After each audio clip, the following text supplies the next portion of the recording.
Hello, kumusta kayo? I hope you're all doing fine, and I hope you're all safe. So we didn't meet the past 2 weeks because of the typhoon as well as the effects of the typhoon. So we are moving our class schedule, so please access your syllabus and kindly go to the course outline. We are moving the schedule of the modules by about 2 weeks. This week, which is supposedly our fourth week of classes already, we're still doing the tail end of the synchronous Zoom session on Sophocles' Oedipus Rex. But I'm not doing that through a synchronous session because according to the memorandum of the Ateneo released a few days ago, we are only supposed to do synchronous sessions this week, so I'm doing just that. Let us finish discussing Oedipus Rex. I'm not sure if you actually have started doing that, but kindly access your the PowerPoint presentation that I posted on Canvas. It's on tragedy, and by now I hope that you have read Oedipus Rex already. So the second slide is about tragedy. It says tragedy can only befall the great. What that means, what the Greeks mean with that, is that tragedy can only happen to the great, meaning the nobility, members of the royal families. This explains why, for the most part, classical tragedies always feature the lives of kings and queens and princesses. Like for example, Hamlet is a prince who will someday become king. Oedipus Rex, of course, by the fact that the word Rex is there. Rex means king. So yun siya. The definition of tragedy is from Aristotle, and this is based on the Sophocles play Oedipus Rex. So Sophocles was born ahead of Aristotle. At some point in his life, Aristotle must have seen a performance of Oedipus Rex. He must have liked it so much that he came up with the rules of tragedy based on this one play and this one play only. And that play is, of course, Sophocles' Oedipus Rex. The two did not meet in their lifetimes, but they teamed up together to come up with our understanding of the classical definition of tragedy. It says, tragedy is an imitation of a noble and complete action having the right magnitude. It is presented in dramatic, etc., etc. Since the definition is rather long, we'll do it in spurts. So, imitation. Imitation simply means that the form itself is imitation. The Greek word for it is mimesis. And what does drama imitate? It imitates real life. And then we move on of a noble and complete action. Noble simply means that the tragic hero set out to do good. And according to the Greeks also, the main conflict of all classical Greek plays are the interests of the state versus the interests of the individual. And always the interest of the state wins. And that's how they define noble, meaning the classical Greek heroes encounter this conflict at some point in the play.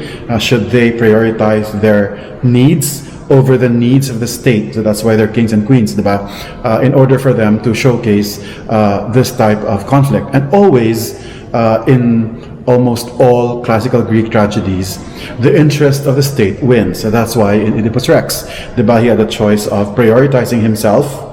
Kasi sino in his right mind would choose to do what he does at the end of the play, which is gouge out his eyes and banish himself. If I were Oedipus Rex, for instance, I would definitely choose, diba, at some point I would have realized na parang I think I am the person I am looking for. I think I am that person who started the plague. So ergo, being an ordinary human being like myself, I would most definitely siguro, which is very unheroic, stop the investigation because I am the king and my word is the law. And bahala kayo dyan sa plague. But Oedipus Rex does not do that because he is noble. Also, his being king is a symbol of his nobility. According to one of the books that I have read on the matter, on the subject, Tragic heroes are noble, that's why they are kings and queens. The crown is a symbol of their nobility. They are kings and queens because they are great. They are not great because they are kings and queens. So yun siya. Ulit, they are kings and queens because they are great. They are not great because they are kings and queens. So the crown, they're being king and queen and prince, princess, etc. So all these things symbolize their nobility. And then moving on, the word complete action simply, the words complete action simply mean that the play has a definite beginning, middle, and end. And then moving on, the play also should have the right magnitude, and according to the Greeks, according to Aristotle's classical unity of time, the phrase they're having the right magnitude means that the play takes place within 24 hours. So the entire first part reads an imitation, the form itself is imitation, of a noble self versus state wins, and complete action, it is a clear beginning, middle, and end. Having the right magnitude, everything takes place within 24 hours. And then we move on. It is presented in dramatic, not narrative form. There is a saying in theater that says, show, don't tell. So this is exactly it. The story is presented in dramatic form, and hindi yung there's a chorus that narrates the entire story. So it's not like that at all. It's seeing characters working out their own destinies by themselves on stage. So rather than hearing about their exploits, we actually see the exploits taking place on stage. And achieves through the representation of pitiable and fearful incidents the catharsis of such pitiable and fearful incidents. So about this, representation again means mimesis, and there are two things that are really important in tragedy. These are pity and fear. I'm referring to pitiable and fearful. So pity and fear. We pity the tragic hero because always, while he somehow deserves, that he has a hand in what happens to him in the play, always the punishment exceeds the crime. So parang Oedipus Rex, diba? If you think of Oedipus Rex, it really isn't his fault, diba? Yung plague, because in many ways he has no hand in it. What he does pa nga in the play is he does everything in his power to stop the prophecy from taking place. But what we find out in the play is no matter what he does, he still ends up, diba, having children with his mother and murdering his own father. But that said, parang unfair, diba? Because even if, syempre, he is guilty because he actually commits it, whether hindi niya alam or not. So hindi niya alam, but he actually commits two crimes, incest and patricide.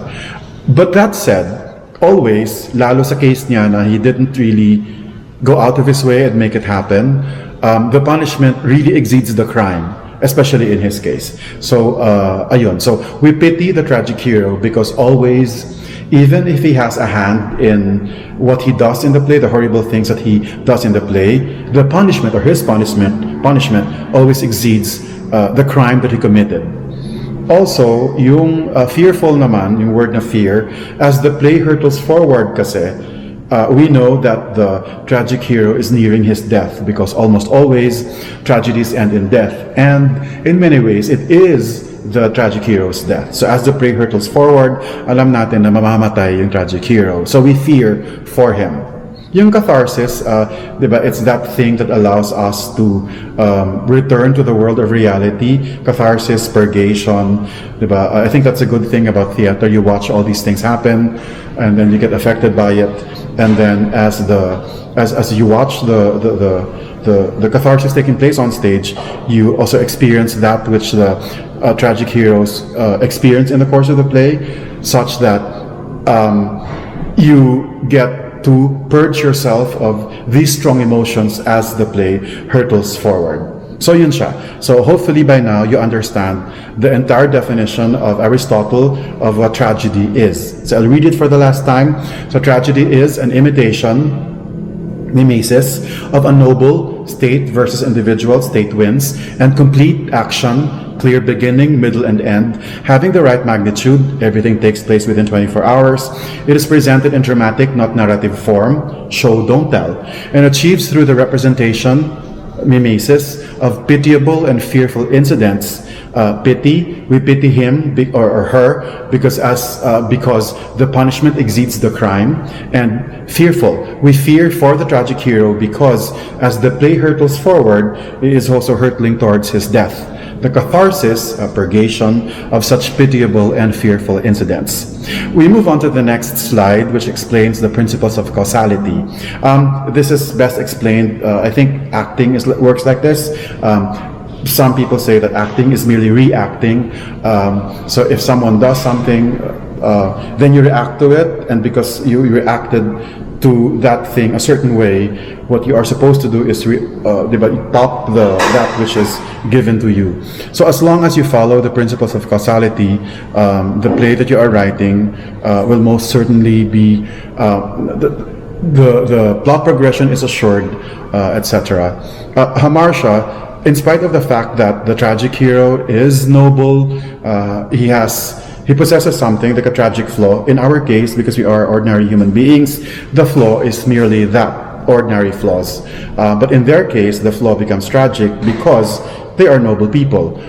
And again, ulit lang, their being kings and queens are because they are noble people. And diba, there's this Greek thing na, anong tawag doon? The higher the height, the greater the fall. So yun. So when we watch a tragedy take place on stage, we look out for the flaw that the tragic hero possesses, and the tragic flaw or the tragic error will lead to his downfall towards the end of the play. So kuha siya, no? The tragic hero needs to have a flaw in order for him to be human, just like us. But he's not like us in many ways because, yun nga, he is a member of the nobility. Yun. An example of tragic flaw, according to Oedipus Rex, is hubris. Hubris is defined by the Greeks as excessive pride of self-confidence. But remember, though, that Oedipus Rex is a king, ergo, he is really supposed to exhibit pride. Oo naman, diba? Because he represents his race. Other than that, he is also supposed to be self-confident. Because why would you go for a king? Why would you respect a king? Diba? The kings in those times, diba, they wage wars against their enemies. Siyempre, if you were to wage war against your enemy, you are supposed to, diba, to provide a very good example for your people. Ergo, you are supposed to have self-confidence. The problem with Oedipus Rex, according to scholars, however, is pride, yes, self-confidence, yes, but in his case now, he has too much of it. So it's excessive pride and self-confidence. So kindly think why a lot of scholars say or argue that in Oedipus Rex's case, his pride and his self-confidence, which he is supposed to exhibit anyway because he is a king, is excessive. So yun siya. And then we move on to the tail end of the slide. It says, in the end, the moral order of the universe is restored. What this means, parang the Greeks believed kasi that the world is okay. When someone does something wrong, murder his dad, rape someone, etc., or get that which isn't yours, you upset the moral order of the universe. The only way for this moral order to be restored is that which you did to upset the moral order should also be done to you. Ang ibig sabihin noon, I guess, is parang an eye for an eye, tooth for a tooth, where our present justice system is based on. So ulit, the world is okay when you do something wrong, you upset the moral order of the universe. The only way for that moral order to be restored is kung ano ginawa mo to upset it, dapat gawin din sa'yo. I think dito galing yung, you're all familiar, diba, with lethal injection. In the lethal injection, which takes place today in countries not like the Philippines because naban na natin siya years ago, there are people na invited to witness it. Members of the media, for the most part, I guess, to report that such a lethal injection really did take place. But other than that, the members of the surviving members of the person who was murdered, assassinated, etc., also are invited to watch it. And alam natin, di ba, kung bakit ginagawa siya. Ginagawa siya so they will feel a certain sense of, I guess parang purgation, or they will feel na justice has been served. Justice has been served because if that person murdered someone, in the end, he got killed then. Diba? So parang ang tawag doon, they cancel each other out. So yun lang siya. And then when that is done, when diba, the person who upset the moral order of the universe, when he gets his comeuppance, ibig sabihin, the moral order is restored. And then we go to the next slide. It says plot embodies change. If it were a tragedy, the change is from happiness to sadness. If it were a comedy, the change is from sadness to happiness. Ganun na naman siya, diba? And for the most part, all tragedies, not naman all pala, most tragedies end in death. And usually, it is the tragic hero's death. Comedies naman usually end in weddings. Completely forgetting, di ba, that weddings, kasi for the most part, ibig sabihin, weddings is about the start of something new, and it's a joyous occasion. That's why most comedies, Shakespearean comedies included, end in weddings. Di ba, for instance, Midsummer Night's Dream, di ba, there are 4 sets of weddings in the end. And several other plays. And then, towards the end of the play, the Greek word for it is anagnorisis, which means recognition. It simply means the change from ignorance to knowledge. In the case of Oedipus Rex, it's very literal. Towards the end of the play, he discovers that, diba, he starts out the play na parang who caused the plague, etc. So he sends Tiresias to the oracle to get advice from the oracle. So when Tiresias returns, Tiresias will tell everyone what to do to get rid of the plague. But towards the end of the play, Oedipus Rex realizes that he is the person he is looking for. He is the person who did it with his mother and murdered his father. Ergo, he is the person that should be punished in order for the plague, in order for Thebes to be rid of the plague. So yun lang siya. And then the moment he realizes that, diretso agad yung play sa peripeteia, or the Greek word is peripeteia. In English, it means reversal, which is the change in fortune in the action of the play.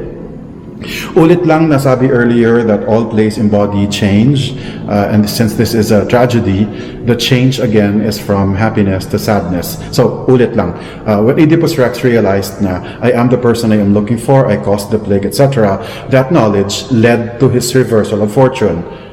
Bakit reversal of fortune? Because in the end, diba, he starts the play as this wise, very wise king who actually earns his kingship 3 times. 1, he really is the king of Thebes because he is the son of Laius and Jocasta. Number 2, he also is the king of Corinth because he is the adopted son of the king and queen there. And 3rd, which is the most important of the 3, he earns it because he solved the riddle of the Sphinx.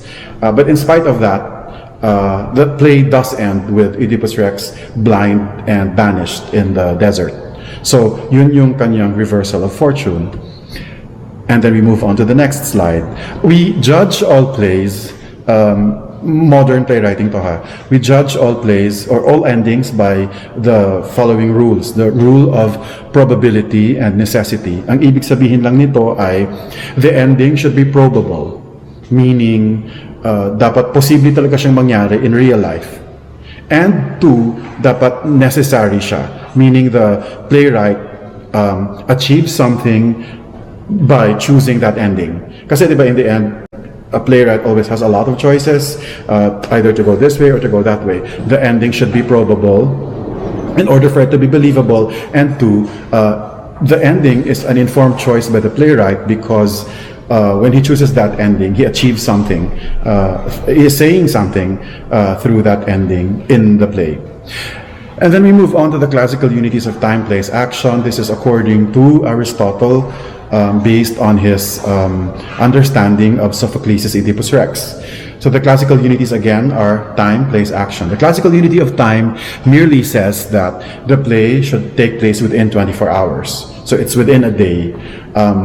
Other modern playwrights have decided to not follow this rule, but the Greeks say that all plays should take place within 24 hours. In the case of Oedipus Rex, which is a really long play, the entire thing, unbelievably, takes place within a day.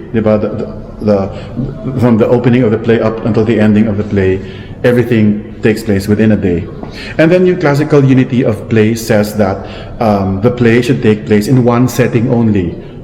Hindi pwede palipat-lipat. So, I'm not sure if I discussed this with you already, but there are two types of settings. The public setting and the private setting, and both have pros and cons. Ang advantage of choosing a public setting is anyone can enter the space.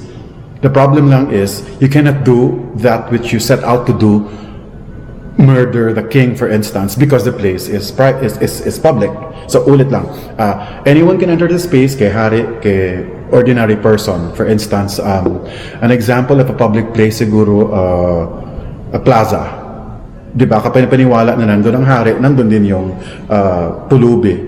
The problem lang with such a space is, if you are writing a tragedy, diba, normally, ang ginagawa nila, diba, papatay ng tao, magre-rape ng tao, etc.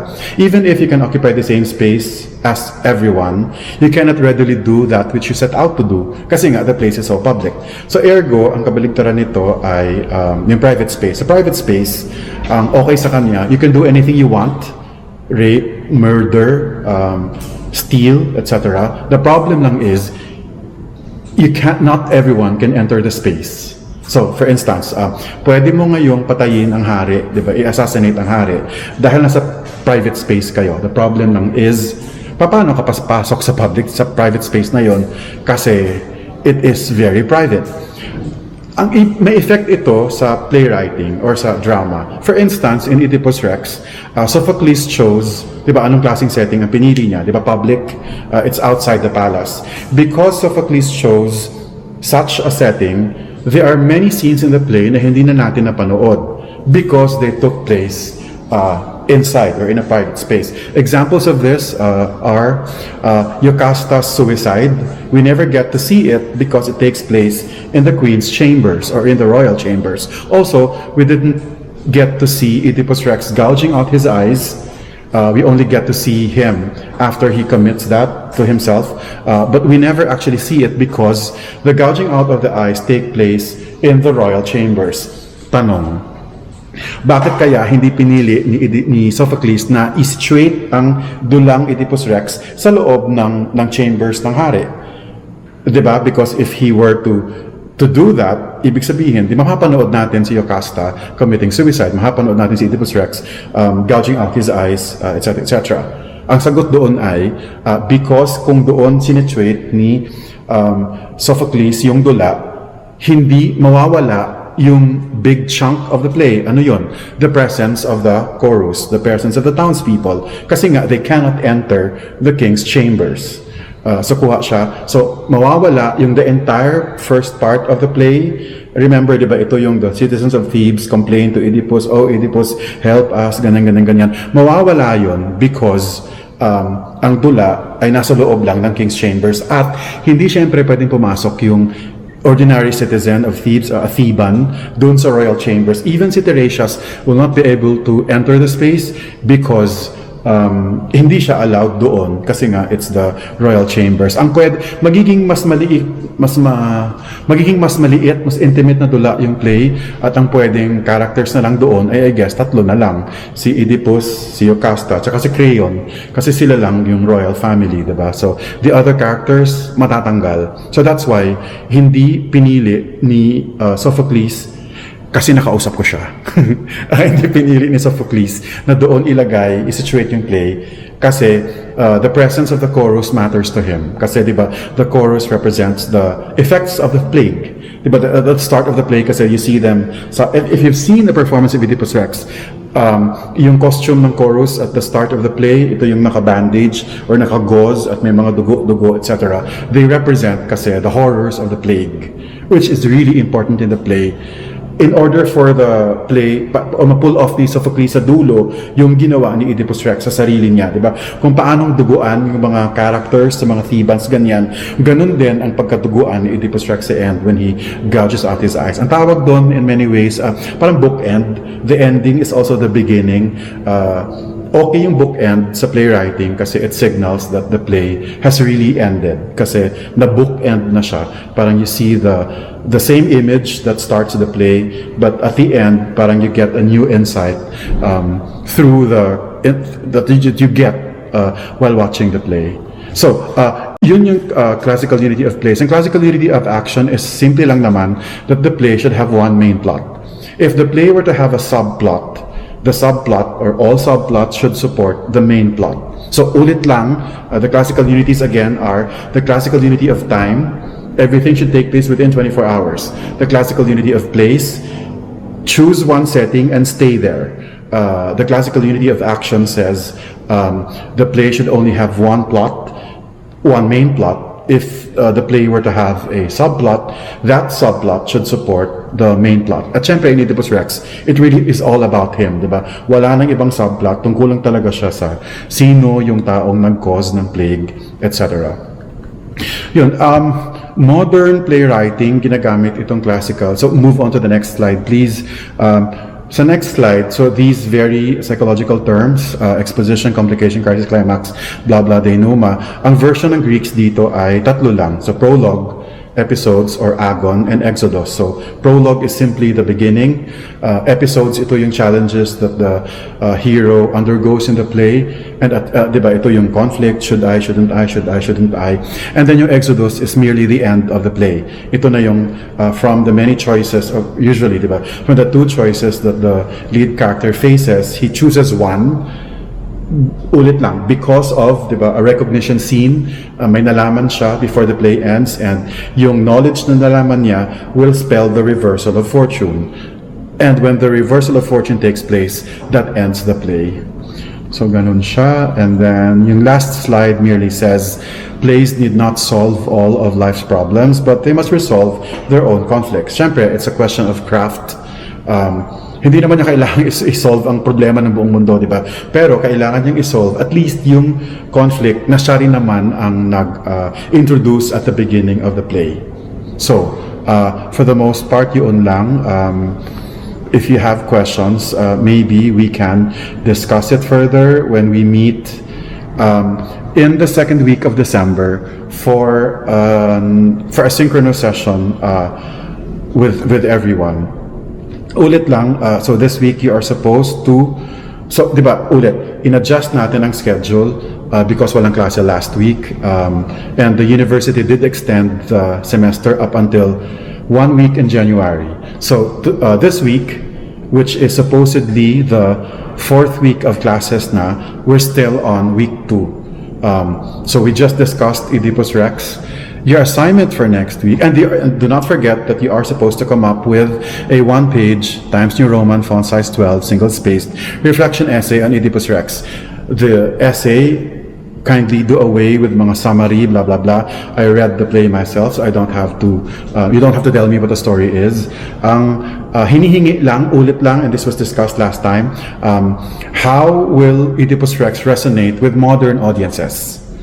So ganun lang siya, parang something that was written centuries ago, if it were staged today, how do you think will that resonate with modern audiences? So ulit lang, diba, tungkol siya sa hari who sacrifices himself for his people.